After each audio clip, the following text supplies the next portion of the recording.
En este video vamos a ver qué es la circunferencia trigonométrica y cuál es su utilidad. ¿Qué conocimientos previos tienen que tener para entender este tema? Conocer las razones trigonométricas y sus recíprocas y los ángulos orientados en un sistema cartesiano. ¿Qué es la circunferencia trigonométrica? Es una circunferencia de radio 1 cuyo centro coincide con el origen de los ejes cartesianos. Sabemos que las razones trigonométricas de un ángulo son las relaciones entre los lados de un triángulo rectángulo, es decir, que están todas referidas a ángulos agudos, los ángulos agudos de un triángulo rectángulo, y son siempre positivas. La circunferencia trigonométrica nos va a servir para ampliar estas razones trigonométricas a cualquier ángulo, no solamente a ángulos agudos. ¿Y esto cómo lo vamos a lograr? Expresando las razones trigonométricas en función de las coordenadas x e y. ¿Y esto cómo sería? Supongamos un ángulo orientado alfa perteneciente al primer cuadrante. El lado terminal del ángulo alfa, que es una semirrecta, pero la hemos graficado hasta ahí por una cuestión de comodidad, este lado terminal corta la circunferencia trigonométrica en un punto P, que tiene coordenadas x e y. Es decir, el punto P tiene coordenada x y su coordenada y, que le hemos graficado en esta posición solo para poder visualizar un triángulo rectángulo.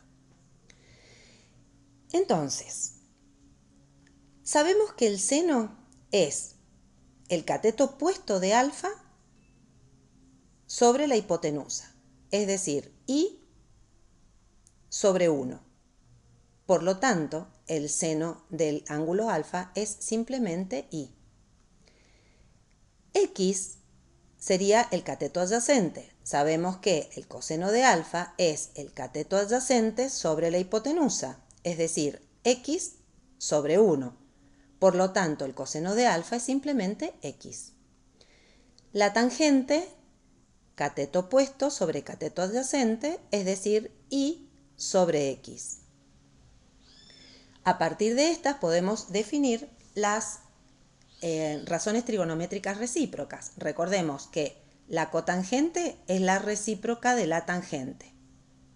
Nos queda x sobre y.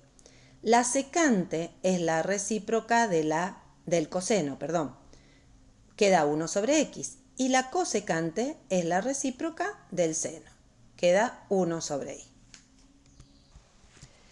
Habiendo definido las razones trigonométricas en función de las coordenadas x e y, ya podemos extenderlas a cualquier ángulo. Veamos cómo.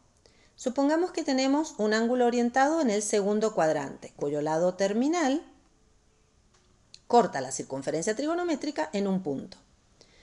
Ese punto va a tener una coordenada y una coordenada x.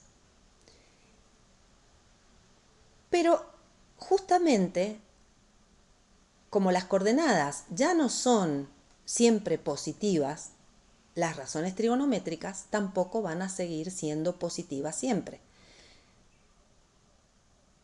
¿Cómo sería esto? A ver, supongamos un ángulo en el segundo cuadrante. La coordenada y es positiva. Por lo tanto, el seno de alfa, es positivo y su recíproca también. Pero para un punto en el segundo cuadrante o para un ángulo en el segundo cuadrante, la coordenada x es negativa. Por lo tanto, el coseno de alfa va a ser negativo, igual su recíproca, la secante del ángulo. ¿Qué pasa con la tangente? Al ser una relación entre una coordenada positiva y una coordenada negativa, la tangente del ángulo será negativa y su recíproca, la cotangente, también. ¿Qué pasa en el tercer cuadrante? En el tercer cuadrante, ambas coordenadas x e y son negativas. Por lo tanto, el seno del ángulo es negativo, el coseno del ángulo negativo y la tangente Al ser la relación entre dos números negativos, dará positiva. Lo mismo sucede obviamente con las recíprocas. En el cuarto cuadrante nos encontramos con la y negativa y la x positiva. Por lo tanto, el seno del ángulo será negativo y el coseno del ángulo será positivo. La tangente, al ser una relación entre un positivo y un negativo, será negativa, igual con las recíprocas. Es decir, siempre van a tener el mismo signo en un determinado cuadrante, el seno de un ángulo con su recíproca cosecante, el coseno del ángulo con su recíproca secante y la tangente con su recíproca cotangente. Y esto es todo por ahora.